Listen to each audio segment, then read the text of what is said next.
ஐயப்ப சுவாமியே சாமி சரணம். இன்னைக்கு கூட்டு பிரார்த்தனைக்கு வந்தீங்கன்னா எல்லாருக்கும் ஒவ்வொருத்தருக்கும் ஒவ்வொரு உடம்புல உபாதைகள் இருக்கும். அந்த உபாதைகள் எல்லாம் தீர்க்கறதுக்கு நம்ம கோயில் தலைவர் சுரேஷ் இருக்கிறாருங்க. அவரோட பொண்ணு சுருதிங்கிறவங்க MBBS முடிச்சுட்டு இப்ப 3வது வாரம் நம்ம கோயில்ல நாளைக்கு கேம்ப் நடக்குதுங்க. அவங்க வந்து மல்டி இது பண்றாங்க எல்லாமே. அது போக அவங்க நல்லா சீரும் சிறப்போட நல்லா பண்ணிட்டு இருக்காங்க. அவங்க வாழ்க்கையில உயரணும். அதே போக நாளைக்கு வந்துங்க அந்த நோட்டீஸ் பண்ணுங்க. அதே போல நாளைக்கு வந்துங்கம்மா கோவை பிரசிடென்சி அலையன்ஸ் கிளப்புக்காரரும் காந்தி நகர் ஸ்ரீ சபரி அன்னதான சேவா அறக்கட்டளை ஐயப்பன் கோயில் நிர்வாகமும் அரவிந்த் கண் மருத்துவமனையும் இணைந்து நாளை கண் அறுவை சிகிச்சை முகாம் நடக்குதுங்க. காலையில் வந்தோன்னா சாப்பிடாம இல்லை ஒரு 8:30 மணிக்கு வரணும். வந்துட்டு சுகர் செக் பண்ணி சுகர்னால நம்மளுக்கு கண்ணுக்குள்ள என்னென்ன நரம்பு பாதிப்புகள் இருக்குதுன்னு பார்க்குறாங்க. எல்லாம் செக் பண்ணிட்டு கண்ணில் நரம்பு லேசாக பாதிப்பாக இருந்தால் அதுக்கு உண்டான ஆலோசனைகள் சொல்லி என்ன மருந்து கொடுக்கலான்னு சொல்கிறாங்க. அதை விட கொஞ்சம் நரம்புல மிஸ்டேக் இருக்குன்னா லேசர் அறுவை சிகிச்சை பண்ணலாம். அது இலவசமாக பண்ணித்தரேன் இருக்காங்க. ஒன்று. 2வது வந்து நரம்பு அதை விட இன்னும் கொஞ்சம் வீக்காக இருந்ததுன்னா அறுவை சிகிச்சை பண்ணலாம். அதுக்கும் வந்து அவங்களே கூப்பிட்டு போயிங்க கட்டணம் இல்லாமல் இலவசமாக பண்ணித்தராங்க. ரொம்ப நரம்பு பாதிச்சிருந்ததுன்னா அந்த நரம்புக்கு வந்து என்ன பண்ணலாம், கண் பார்வை திருப்பி கிடைக்குமா அப்படிங்கிறது அவங்க ஆலோசனை சொல்லுவாங்க. அதுக்கு நம்ம வந்து நாளைக்கு ஒரு நல்ல சான்ஸை பயன்படுத்திக்கோங்க. இதில் பயன்படுத்தி எல்லாரும் ஆயுள் ஆரோக்கியத்தோட 100 ஆண்டு காலம் தீர்காயுசு வாழணும். நம்ம சுருதி பொண்ணும் நல்லா அவங்களும் பண்ணுறாங்க. நல்லா அவங்களும் வாழ்க்கையில் உயர்ந்து நின்று நான் படித்து முடிச்சுன்னா நம்ம கோயிலில் தான் நான் பண்ணுவேன்னு சொல்லி அவங்களுக்குன்னே ரூம் போட்டு கொடுத்துருக்குறோம். இலவச மாத்திரை, இலவச ஊசி எல்லாமே ஃப்ரீயாக கொடுக்குறாங்க. அவங்க பண்ணிட்டு இருக்காங்க. அதுக்கப்புறம் நம்ம துணைத் தலைவர் சுரேஷ் குமார் அவங்களோட பொண்ணு கோவை ஹாஸ்பிட்டல்ல பிஎஸ்ஜில அந்த பொண்ணு பிசியோதெரப்பி பண்ணிட்டு இருக்காங்க. அந்த பிசியோதெரப்பியும் இங்க நடக்குதுங்க. அவங்க வந்து ஆலோசனை சொல்லுவாங்க, எப்படி பண்ணணும், எங்க போகணும், எல்லாமே பண்ணி தராங்க. அந்த டாக்டரும் எங்களுக்கு கிடைச்ச பொக்கிஷம். சுரேஷ்குமாரனோட துணைத் தலைவர் 2 பேர்த்தனோட பொண்ணுகளும் டாக்டரா இருக்கிறாங்க. நம்ம கோயில்ல மாதத்தில் முதல் வாரம் ஞாயிற்றுக்கிழமை, 2வது வாரம் ஞாயிற்றுக்கிழமை, இப்படி மாதத்தில் 2 நாள் மெடிக்கல் கேம்ப். நீங்க அனைவரும் இதுல வந்து கலந்துகிட்டு எல்லா சிகிச்சையெல்லாம் எடுத்துக்கிட்டு ஆயுள் ஆரோக்கியத்தோட இருக்கணுங்கிறது எங்க காந்திநகர் ஐயப்ப சாமி எங்க ட்ரஸ்டோட வேண்டுகோள்.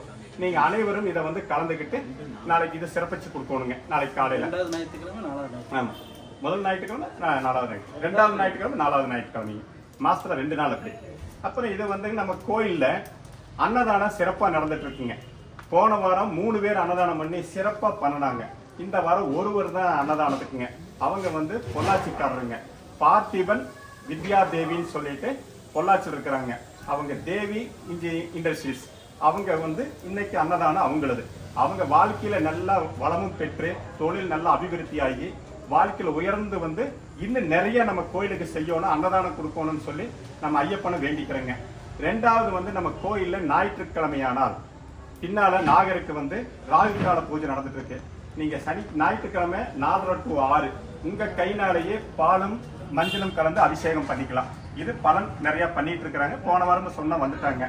அதே மாதிரி இந்த நீராஞ்சனம்ங்கிறது வந்துங்க ஒரு பரிகாரம். இது வந்து நம்ம தமிழ் ஜோதிடர்களுக்கு இது தெரியாது. கேரளா பணிக்கர்களுக்கு தான் இது தெரியும். அவங்க கிட்ட ஜோசியம் பார்க்க போனால் அவங்க ஐயப்பன் கோயில்ல இங்கே இல்லைங்க, எந்த ஐயப்பன் கோயிலா இருந்தாலும் நீராஞ்சனம் போடுங்க, 9 வாரம் போடுங்க, உங்க கோரிக்கை நிறைவேறணும். இன்னைக்கு போன வாரம் சொன்னேன், இன்னைக்கு ஒரு 4 பேர் போட்டுக்கிறாங்க, புதுசா வந்திருக்கிறாங்க. எல்லா வளமும் பெறும். அதே மாதிரி ஒரு அம்மாவுக்கு தனக்கு பையனுக்கு வேலை கிடைக்கணும்னு சொல்லிட்டுங்க மனமுறையும் வந்து போட்டாங்க 2-3 வாரம். அந்த அம்மா பையனுக்கு வேண்டதுங்க. உள்ள இருக்கிறவன் என்ன நினைச்சிட்டு இருக்கிறான், நீ எதுக்கு பையனுக்கு கேட்கற, உன் புருஷன் படுத்த படுக்கையா இருக்கிற வேலை இல்லைன்னு சொல்லி அந்த ஆளை எந்திரிச்சு நிக்க வச்சு இப்ப செக்யூரிட்டி வேலைக்கு போயிட்டு இருக்கிறார். இன்னைக்கு காலையில வந்து சொல்லிட்டு மறுபடியும் நீராஞ்சனம் போறதுக்கு தொடங்கி இருக்கிறாங்க. இது நம்மளா முடிவு பண்றது. நீங்க போடுறது வந்து மனசார போடணும். அந்த மனசார போடுறது நீங்க ஏத்துக்கிறது அவனோட வேலை. அதனால இது போடுங்க, உங்களுக்கு நிறைய வாழ்க்கையில முன்னேற்றங்கள் கிடைக்கும். போட்ட உடனே நம்மளுக்கு கிடைக்கும்னு சொல்ல முடியாது. கொஞ்சம் கொஞ்சமா தான் வரும். எப்படி நம்ம குழந்தை பிறந்த உடனே வளர்றது இல்லை, சினிமால தான் வளர்ந்துடும். நீங்க வந்து கொஞ்சம் கொஞ்சமா வளர்ந்து வந்துதான் நம்மளுக்கு இப்ப இது கிடைக்கும். அதனால இதை போடுங்க. அதே மாதிரி நம்ம அன்னதானம் சாப்பிட்றப்பங்க இன்னைக்கு யாருமே கீழே உட்கார்ந்து சாப்பிட்றதுக்கு அலௌட் இல்லைங்க. சேர்ல உட்காந்து சாப்பிடுங்க, கேட்டை சாத்திடுவாங்க உட்கார்ந்தோன்னே. அவங்க சாப்பிட்டு வந்ததுக்கப்புறம் நீங்கள் போய் சாப்பிட்லாம். டிஃபன் பாக்ஸோ பையோ உள்ள அலௌட் இல்லை. ஏன் சொல்கிறேன்னு கேட்டிங்கன்னா, நாங்களும் ஒவ்வொரு வாரமும் சொல்லிட்டு இருக்கிறோம், தண்ணி டம்ளர் வாரம் 4 டம்ளர் திருட்டு போகுது, 20 டம்ளர் திருட்டு போகுது. நான் எண்ணி வச்சுட்டு இருக்கிறேன் 4 டம்ளர். போன வாரம் சாப்பாடு கொஞ்சம் நம்ம நிர்வாகி துணை செயலாளர் நிறைய செலவு பண்ணாருங்க. 30,000 ரூபா செலவு பண்ணி டிஃபன் ஒரு 100 பேருக்கு மிச்சமாகி போச்சுங்க. சரி தாராளமாக எடுத்துட்டு போட்டு கேட்டாங்க. தட்டத்தில் போட்டு தட்டத்தோட தூக்கி போயிட்டாங்க. 2 தட்டங்கான கழுவி வைக்கிறப்போ இதெல்லாம் என்ன பண்றதுன்னு எங்களுக்கு புரியல. நாங்க சொல்றதுக்கு சங்கடமா இருக்கு. இது யாரு பண்றாங்கன்னு தெரியாது. எல்லாத்தையும் நம்ம சங்கடப்பட முடியாது. அதனால பாத்தீங்கன்னா ஒரு அம்மா தட்டத்துல போன வாரம் போட்டு எடுத்தாங்க. அப்ப இவரு பார்த்திருக்கிறாரு, தட்டத்துல போடக்கூடாதுன்னு. எனக்கு சரவணன்னா நான் என்ன, எங்க அப்பா என்ன, யாரு தெரிஞ்சாலும் ரூல்ஸ் தான். அப்படி சொல்லி 2 தட்டம் காணாம போச்சுங்க. இது ஏன் சொல்றேன்னா, இதெல்லாம் ஐயப்பன் கோயிலுக்கு ஒரு டொனேஷன் பண்ணி அவங்க மூலியமா நடந்துட்டு இருக்குங்க. இதே நாங்க இந்த மட்டசாலை கோயில் வச்சிருந்தோங்க முதல் ஒரு 20 வருஷத்துக்கு முன்னாடி. இந்த மட்டசாலை கோயில் வைக்கிறப்பங்க பூஜையெல்லாம் முடிச்சு போட்டு சாமானத்துல உள்ள வச்சுட்டு அவங்கவுங்க வேலைக்கு போயிட்டோம். உள்ளுக்குள்ள ஒரு எண்ணெய் டின்னு புதுசு, ஒரு பெரிய விளக்குங்க, குருவாயூர் விளக்கு பெருசு, சில பொருட்கள் எல்லாம் வச்சு போட்டு பூட்டிட்டோம். நைட்டு ஒருத்தர் சனிக்கிழமை நைட்டுங்க அந்த மட்டசாலைக்கு முன்னால படுத்து தூங்குற மாதிரி தூங்கிங்க. மட்டசாலை பிரிச்சு உள்ள வந்துங்க, எண்ணெய் டின்னு விளக்கு பொருளெல்லாம் எடுத்துட்டு போயிட்டான். நாங்க திங்கக்கிழமை பார்க்குற பொருளை காணுங்க ஐயப்பானு. அப்ப நாங்க சொன்ன ஐயப்பன்கிட்ட, நீ சக்தி உள்ளவனா இருந்தா இது எடுத்துட்டு போனவன் திருப்பி கொண்டு வந்து வைக்கணும் அப்படின்னுங்க. ஒரு வாரங்க அவனு எங்கெங்கயோ அந்த விளக்கையும் எண்ணெய் டின்னையும் சுமந்துட்டு இருக்கிறான். ஐயப்ப சுமக்க வச்சிருக்கிறானுங்க. சுமந்துட்டுங்க அடுத்த சனிக்கிழமைக்கு தூங்கிட்டு இருக்கிறானுங்க. இங்க அந்த டின்னையும் விளக்கையும் வச்சுட்டு எதுக்காக இருக்கிற பானிபூரிக்கார் பார்த்து எங்களுக்கு போன் பண்றாரு. கேட்டா, ஐயப்பா என்ன மன்னிச்சிருங்க, ஐயப்ப என்னோட துரத்துட்டு இதை தூக்கிட்டு தூங்கடான்னு சொல்லி துரத்திட்டான். அதனால இனிமேல தப்பே பண்ண மாட்டேன்னு கொண்டு வந்து என்னென்ன எடுத்துட்டு போனா கொண்டு வந்து வச்சுட்டான். அதே மாதிரி நீங்க எடுத்துட்டு போன 20 டம்ளரும் தட்டமும் தயவு பண்ணி எங்கிட்ட யார்கிட்டையும் சொல்ல வேண்டாம், நீங்களா கொண்டு வச்சிருங்க. இதை ஐயப்ப இன்னைக்கு விட்டுருவான், பின்னால தப்பு பண்ணினவங்க பிடிச்சிருவான். அப்ப ஐயோ நாங்க தப்பு பண்ணிட்டோமே, இதுக்கு என்ன பரிகாரம்னு சொல்லி ஜோசிட்ட போனோம்னா ஒரு டம்ளர் 25 ரூபா, 500 ரூபா டம்ளர் 20, அவன் 10,000 ரூபாய்க்கு பரிகாரம் சொல்லுவான். அப்ப செலவு பண்ணித்தான் ஆகணும், வேற வழி இல்லை. சிவன் சொத்து குளம் நாசம்னு சொல்லுவாங்க.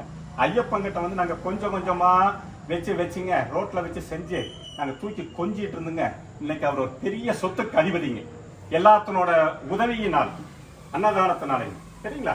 அதனால நீங்க அன்னதானத்துக்கும் உங்களால முடிஞ்சது 1 கிலோ அரிசி, 1 கிலோ பருப்புகள். அதே மாதிரி எங்களுக்கு ஐயப்பனுக்கு மாசம் பூரா அவர் குடிக்கிறதுக்கு சந்தனம், மஞ்சள், திருமஞ்சனம், அரிசி மாவு இது இல்லைங்க. நேத்திக்கு வைக்கிற பொட்டு. எனக்கு சந்தனம் 5 கிலோ, ஒருத்தரையே வேண்டாம், ஒவ்வொருத்தரும் ஒவ்வொரு கிலோ. மஞ்சள் 2.5 கிலோ, எனக்கு ஆளுக்கு 1/2 கிலோ. குங்குமம் ஒரு 1/2 கிலோ, அரிசி மாவு ஒரு 2 கிலோ, திருமஞ்சனம் ஒரு 3 கிலோ. இது ஒவ்வொருத்தரும் வாங்கி கொடுத்தீங்கன்னா ஐயப்ப டெய்லியும் உங்க சார்பா குளிப்பார், சந்தோஷப்படுவார். இதை நீங்க இதுக்கு முதல்ல நாங்க சொல்லிங்க, கொரோனாக்கு முன்னால நிறைய சேர்ந்தது. இப்ப கொரோனாக்கு அப்புறம் கொடுக்க மாட்டேங்கிறாங்க, ஏன்னு தெரியல. அதனால நீங்க தயவு பண்ணி அன்னதானத்துக்கு கொடுக்கலாம். உங்களோட சக்திக்கு உண்டான அளவு ஐயப்பனுக்கு இந்த சொன்ன மஞ்சள், சந்தனம், திருமஞ்சனம், அரிசி பொடி, குங்குமம் இதெல்லாம் விளக்குக்கு பார்த்தீங்கன்னா ஒருத்தர் நம்மளுக்கு மாசம் கோயிலுக்குள்ள நெய் விளக்குத்தான் எரியணும்னு சொல்லிங்க. நெய் விளக்குக்கு மாசம் 17 லிட்டர் நெய் வாங்கி தர்றாங்க ஒருத்தர், அவங்க சொந்த காசுல. அவங்களும் பல பேர்கிட்ட வசூல் பண்ணி மாசம் தவறாம எங்களுக்கு வருதுங்க. இந்த தேவராஜி குருசாமிங்கிறவரோட குரூப்ல இருந்து எங்களுக்கு வருதுங்க, அவங்க கொடுத்துட்டு இருக்காங்க. இப்போ என்னன்னு கேட்டீங்கன்னா, இந்த சுற்றி எறிகிற விளக்குக்கு என்ன வேணும் நெல்லெண்ணெய், அதுக்கும் நீங்க ஏதோ வாரமானா 1 லிட்டர் 2 லிட்டர் இந்த மாதிரி வாங்கி கொடுத்தீங்கன்னா ஐயப்பனுக்கும் பிரகாசமா விளக்கெரியும், அவரு குளிச்சு சந்தோஷப்படுவாரு. நம்ம எப்படி சந்தோஷப்படுறோமோ அந்த மாதிரி நீங்க அனைவரும் நல்லா ஒத்துழைப்பு கொடுத்து நாளைக்கு மருத்துவ முகாமில் கலந்துட்டு சிகிச்சை பெற்று வளமுடன் வாழணும். சுவாமியே